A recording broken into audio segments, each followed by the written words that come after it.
নমস্কার বন্ধুরা, সবাই কেমন আছেন? আমাদের চ্যানেলে সবাইকে স্বাগত। বন্ধুরা, আজ আমরা এসেছি ঢাকুরিয়া লেকে, বা যে লেকটি আমাদের কাছে রবীন্দ্র সরোবর নামে পরিচিত। আজ রবিবার, এখন বাজে বিকাল 3টে।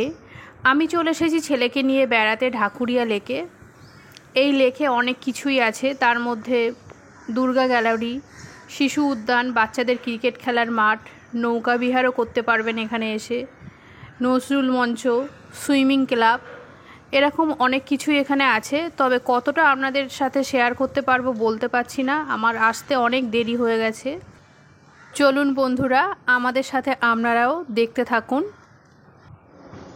আমরা হাঁটতে হাঁটতে ইন্ডিয়ান লাইফ সেভিং সোসাইটির কাছে চলে এলাম। এটি হচ্ছে সুইমিং ক্লাব। এখানে সম্পূর্ণ তথ্য দেওয়া আছে। আপনারা যদি সাঁতার শিখতে চান, এখানে সবই আছে, দেখে নিতে পারেন। বন্ধুরা, এই সুইমিং ক্লাবটি ঢাকুরিয়া গোল পার্ক দিয়ে আসলে 1 নম্বর গেট দিয়ে ঢুকে ডান দিকে আপনারা এই ক্লাবটি পাবেন। বন্ধুরা, আমরা লেকের 1 নম্বর গেট দিয়ে ঢুকেছি। আমরা লেকের বাঁ দিকটা দেখতে দেখতে যাব। চলুন তাহলে। এখন লেকে ভিড়টা একটু কমই আছে। 4টে সাড়ে 4টে নাগাদ ভিড়টা কিন্তু অনেকটাই বেড়ে যায়। দক্ষিণ কলকাতায় অবস্থিত এই লেকটি একটি কৃত্রিম লেক। এই লেকটিকে কলকাতার ফুসফুসও বলা হয়। পূর্বে ঢাকুরিয়া, দক্ষিণে কলকাতা শহরতলির রেলওয়ে লাইন, পশ্চিমে রসা রোড ও উত্তরে সাউদার্ন অ্যাভিনিউ। এখানে আসতে হলে বন্ধুরা শিয়ালদহ সাউথ সেকশনের বজবজ লাইনের টালিগঞ্জ ও লেক গার্ডেন স্টেশনে নামতে হবে, এবং মেট্রো করে আসতে হলে দক্ষিণেশ্বর ও কবি সুভাষ মেট্রো ধরে রবীন্দ্র সরোবর স্টেশনে এসে নামতে হবে। লেকটি দেখুন বন্ধুরা, বিশাল বড় একটি লেক, আর মাঝে মাঝে ছোট ছোট দ্বীপও আছে। 1920-র দশকে কলকাতা উন্নয়নের দায়িত্ব নেওয়া কলকাতা ইমপ্রুভমেন্ট ট্রাস্ট অর্থাৎ KIT 192 একর ঝোপঝাড় ও জলময় জমি অধিগ্রহণ করে বৃহদাকার এই হ্রদ খনন করে। এটি ঢাকুরিয়া লেক নামে পরিচিত। এই লেকটিতে বন্ধুরা প্রচুর মাছ আছে, তবে এই মাছ ধরা কঠোরভাবে নিষিদ্ধ। লেকের চারিপাশে অনেক বড় বড় গাছ আছে, চারিদিকে শুধু সবুজে ভরা গাছপালা। সত্যি খুব সুন্দর, মনোরম ও শান্ত পরিবেশ এখানে। পড়ন্ত বেলায় লেকটিকে যেমন সুন্দর লাগছে দেখতে, তেমনি লেকের পাড় দিয়ে আমাদের হেঁটে যেতে খুবই ভালো লাগছে। যেসব বন্ধুরা সবুজ প্রকৃতির মধ্যে দিয়ে হাঁটতে ভালোবাসেন, তাদের জন্য একেবারে পারফেক্ট একটি জায়গা। আপনারা ছুটির দিনে এখানে চলে আসতেই পারেন। বন্ধুরা, লেকের ভিতরে আসলে কেউ প্লাস্টিকের জলের বোতল নিয়ে আসবেন না। এই পার্কটি সকাল 7টা থেকে রাত 8টা পর্যন্ত খোলা থাকে। আগে এখানে অনেক হকার আসতো, লেকে বসেই চা কফি খাওয়া যেত, কিন্তু এখন হকার প্রবেশ একেবারেই নিষিদ্ধ। দেখুন লেকের মধ্যে ছোট্ট দ্বীপ, ওখানেও অনেক বড় বড় গাছপালা আছে, আর প্রচুর পাখিও আছে। পাখির কলরব শুনতে পাচ্ছি। তবে শীতকালে প্রচুর পরিযায়ী পাখি এখানে আসে। বন্ধুরা, এখানে অনেকেই রিল বানাচ্ছে, ফটোশ্যুট করছে। এখানে সব বয়সের মানুষ থাকলেও তরুণ তরুণীদের ভিড় একটু বেশি আছে। দেখুন বটগাছটা কত বড়। এখানে আরও অনেক বড় বড় গাছ আছে, যেগুলির বয়স 100 বছরেরও বেশি। বন্ধুরা, এখানে প্রতিটি গাছের গায়ে QR কোড দেওয়া আছে। গাছ সম্পর্কে আরও তথ্য জানতে চাইলে আপনারা স্ক্যান করে জানতে পারেন। 1958 সালে মে মাসে কলকাতা ইমপ্রুভমেন্ট ট্রাস্ট বিশ্বকবিকে শ্রদ্ধা জানিয়ে এই ঢাকুরিয়া লেকের নামকরণ করেন রবীন্দ্র সরোবর। দেখুন বন্ধুরা, এখানে ফুটবল খেলার মাঠও আছে, সবাই খেলা করছে।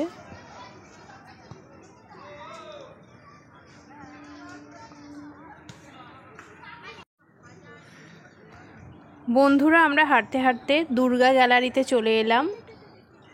দেখুন এখানে লেখাই আছে আর্ট গ্যালারি মা ফিরে এলো। ঢুকেই আমরা বাদিকে একটি প্রদর্শনী দেখতে পেলাম। এখানে 2017 সালের চেতলা অগ্রণী ক্লাবের প্রতিমা রাখা আছে। এই দুর্গা গ্যালারিকে অনেকে দুর্গা জাদুঘর বা ঠাকুর গ্যালারি বা দুর্গা প্রদর্শনীও বলে থাকেন।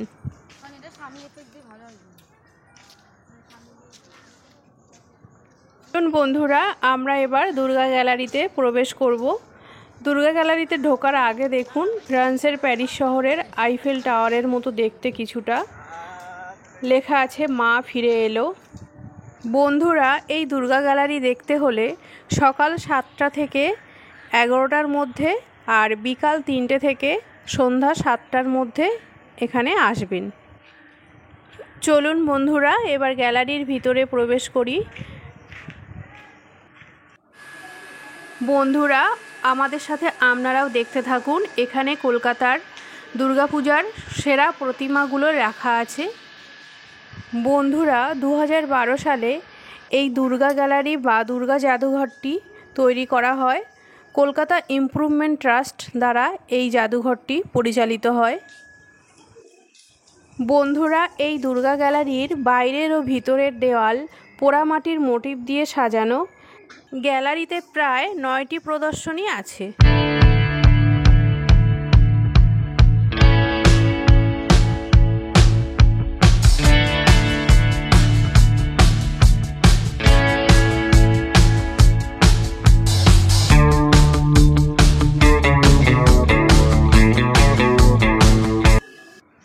চলুন বন্ধুরা, আমরা আবার লেকের প্রাকৃতিক সৌন্দর্য দেখতে থাকি।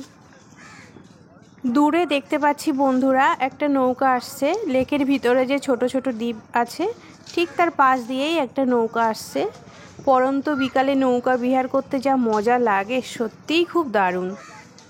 আপনাদের কেমন লাগছে বন্ধুরা জানাবেন অবশ্যই কমেন্ট করে। এই নৌকা বিহার বা রোয়িংয়ের পরিচালনা করে কলকাতা রোয়িং ক্লাব। এই ক্লাবের সদস্যরা সকাল 6টা থেকে 7:30 পর্যন্ত, বিকাল 3:30 থেকে 5টা পর্যন্ত রোয়িংয়ের সুবিধা পায়। দেখুন এখানে সবুজ ঘাসে ভরা মাঠ আছে, যেখানে বাবা মায়েরা বাচ্চাদেরকে নিয়ে খেলা করছে। আপনারাও বাচ্চাদেরকে নিয়ে এখানে আসুন, ভালোই লাগবে আসলে। এবার চলে এলাম লিলি পুলের কাছে। চলুন ভিতরে গিয়ে লিলি পুল দেখব। লিলি পুলের এখানেও বিভিন্ন ধরনের অজানা অচেনা গাছ আছে এবং সব গাছের গায়ে নাম লেখা আছে। এই হচ্ছে লিলি পুল, আর এর মাঝখানে দেখুন একটা ফোয়ারা আছে। এখন কিন্তু বন্ধ আছে, সন্ধ্যা হতে হতেই ফোয়ারা চালু হয়ে যাবে। আর এই হচ্ছে লিলি পুলের মাঝখান দিয়ে একটা ব্রিজ। এই ব্রিজ দিয়ে এপার ওপারে যাওয়া যায়। বন্ধুরা, লিলি পুল সংলগ্ন বাগানটি দেখুন, কত বড় বড় সবুজ গাছপালা, আর নিচে আছে ঘন ঘাসে ভরা মাঠ। এখানে অনেক মানুষই আড্ডা দিচ্ছেন, গল্প করছেন। এখানে দেখুন কয়েকটি বয়স্ক মানুষ গল্প করছেন। চলুন বাগানের ভিতর দিয়ে গিয়ে দেখি ছেলে মেয়েদের কি প্রশিক্ষণ দেওয়া হচ্ছে। ছেলে মেয়েদের এখানে ব্যায়াম শেখানো হচ্ছে। বন্ধুরা, এই বাগানের মধ্যেই টয়লেট এবং বিনামূল্যে ঠান্ডা খাবার জলের ব্যবস্থা আছে, যেগুলো আপনাদের ভিডিওতে দেখানো হয়নি। বন্ধুরা, আমরা ঢাকুরিয়ার দিক থেকে লেকের প্রথম অংশের বাঁ দিকটা দেখালাম। আমরা 3 নম্বর গেট দিয়ে বাইরে বেরিয়ে এসেছি।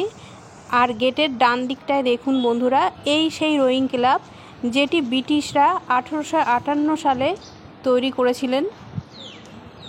দেখুন এখানে জীবনানন্দ দাশের মূর্তি আছে। এটি ঠিক লেক গার্ডেন্স রেল স্টেশনের পাশেই। আমরা 4 নম্বর গেটের কাছে চলে এসেছি। এই দেখছেন বন্ধুরা লেক গার্ডেন্স রেলওয়ে স্টেশনের রাস্তা, আর ঠিক তার ডান দিকে 4 নম্বর গেট। আমরা 4 নম্বর গেট দিয়ে ঢুকেই দেখতে পেলাম ডিআরবি আর্চারি একাডেমি। এখানে ছেলে মেয়েদের ট্রেনিং চলছে। হাঁটতে হাঁটতে বন্ধুরা খুবই ক্লান্ত হয়ে গেছি, কিন্তু থামলে হবে না, কারণ আমাদের গন্তব্য সেই যে শিশু উদ্যান, সেখানে আমাকে নিয়ে যেতেই হবে ছেলেকে। আমরা হাঁটতে হাঁটতে ঝর্ণার পাশে চলে এলাম। দেখুন সন্ধ্যা হয়ে গেছে, ঝর্ণা চালু হয়ে গেছে। দেখুন বন্ধুরা, খুব সুন্দর লাগছে ফোয়ারাগুলো দেখতে সন্ধ্যার সাথে সাথে। এখনও সন্ধ্যা হয়নি, কিন্তু ফোয়ারা চালু হয়ে গেছে। এরপরে আস্তে আস্তে লাইট জ্বলবে, তখন আরও বেশি দেখতে ভালো লাগবে।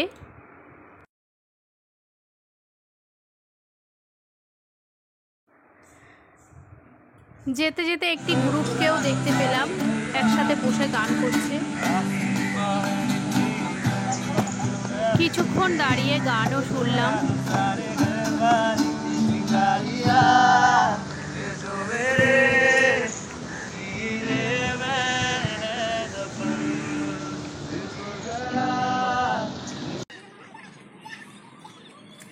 আমরা হাঁটতে হাঁটতে অশোক মালহোত্রা ক্রিকেট একাডেমির পাশে চলে এলাম। আপনারা এখানে আপনাদের বাচ্চাদেরকে ভর্তি করতে পারেন।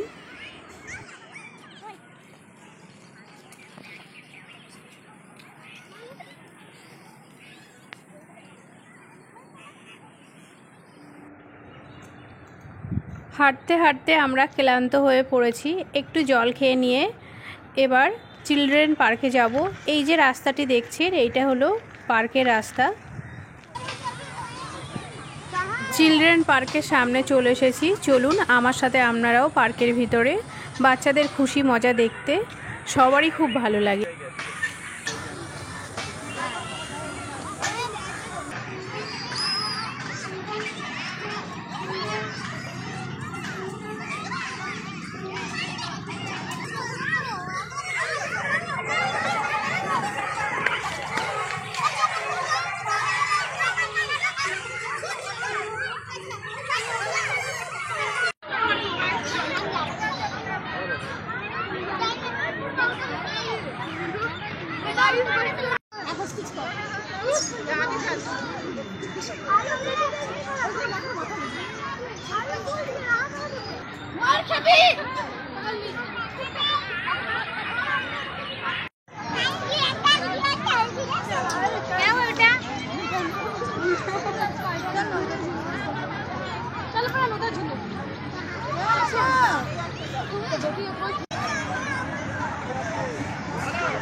টুটুলি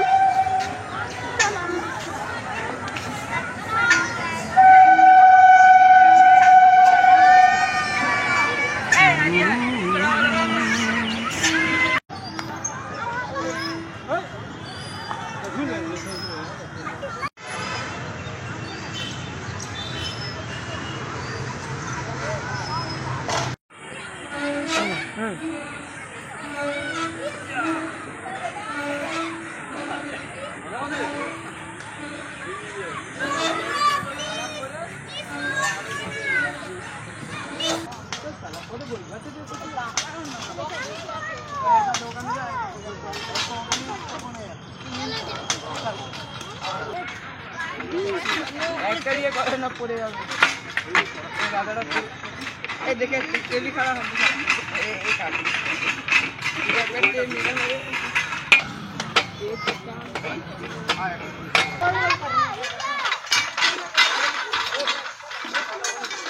বন্ধুরা এখন সন্ধ্যা 7টা বাজতে 5 মিনিট মতো বাকি আছে।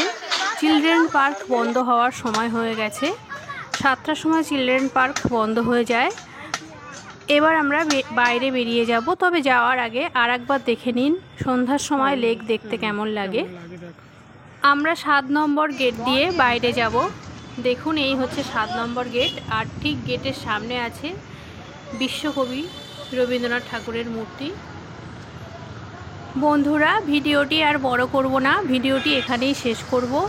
ভিডিও ভালো লাগলে আপনারা কিন্তু লাইক কমেন্ট করতে ভুলে যাবেন না। বন্ধুরা ভিডিওটি এখানেই শেষ করলাম, আবার পরের ভিডিওতে দেখা হবে। ভিডিও দেখার জন্য সকলকে অনেক অনেক ধন্যবাদ।